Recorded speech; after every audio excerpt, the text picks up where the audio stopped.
The Second World War was an unimaginable struggle for millions of people. Yet in many, it unlocked heroism within themselves they didn't know existed. Today, we know the names of many such heroes, but countless others remain anonymous. It's important to know that many women also contributed to victory. Their stories deserve to be heard and shared.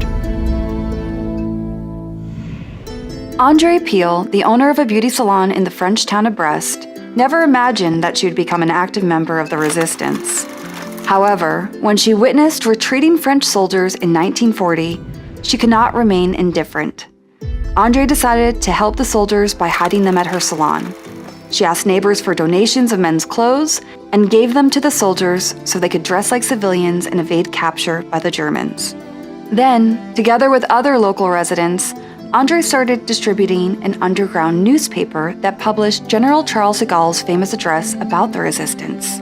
Andrée devoted herself to the fight for France's liberty. She became an agent for the French resistance and helped pass along intelligence about the German fleet's actions in the military port of Brest. But even that wasn't enough for her. Andrée organized a team whose job was to search for shot-down British and American pilots, clothe them in civilian garments, and give them safe shelter where they could wait for extraction. Sometimes Andrée and her team of volunteers had to hide the foreign pilots for weeks, as the submarine that extracted them would only come to French shores once a month. The Gestapo eventually found out about Andrée's activity, but she managed to flee to Paris and continued to participate in the resistance from there. However, on May 10, 1944, Andrée was arrested and sent to Buchenwald concentration camp. While in the camp, she miraculously managed to avoid execution several times. On April 11, 1945, the prisoners of Buchenwald stormed the guard tower and took over the concentration camp. Just a few hours later, American troops entered to complete their liberation. Andrée Peel never thought she would take part in war, but when obligation came calling, she rose to the occasion. Andrée saved more than 100 people and inspired thousands more to fight against the Nazis. A German student and former member of the League of German Girls, Sophie Magdalena Scholl, had become disillusioned by Nazism several years before the war. In 1937, Sophie and her siblings, Hans, Werner, and Inga, were arrested by the Gestapo on suspicion of being part of an anti-Nazi group. Their family home was searched, and diaries, magazines, and collections of poems were confiscated. Sophie was released the same day since she was only 16 years old. Inga and Werner were released a week later, and Hans spent another 3 weeks in prison. The arrest left Sophie shaken and only deepened her dissatisfaction with the Nazi government. She became even more determined to oppose Hitler's regime. When Sophie enrolled at Munich University, she immediately found like-minded students there. They decided to organize a nonviolent effort. Calling themselves the White Rose, the students started printing leaflets to expose Nazi crimes and call for resistance. After the group's 5th leaflet came out, the Gestapo began actively looking for White Rose members and promised a reward of 1,000 Reichsmarks for help in capturing the student activists. Despite their efforts, the Gestapo never managed to stop White Rose activity.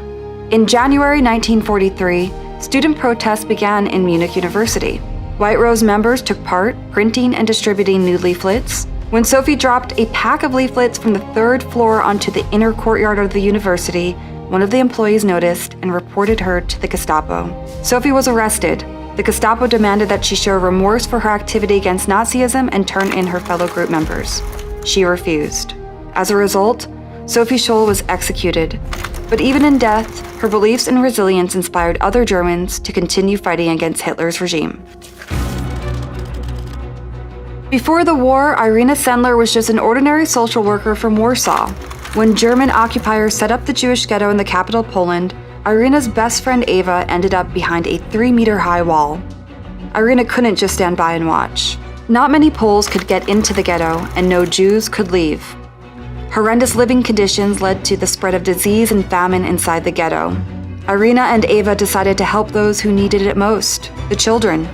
The best way to help them, the women decided, was to get them out. At first, Irina secretly moved orphans out of the ghetto.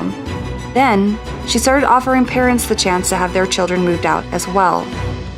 As anyone can imagine, the thought of separation was an agonizing decision, but many parents agreed because they couldn't provide protection for themselves, let alone their children. In the ghetto, any family member could be taken away to a labor camp at any moment.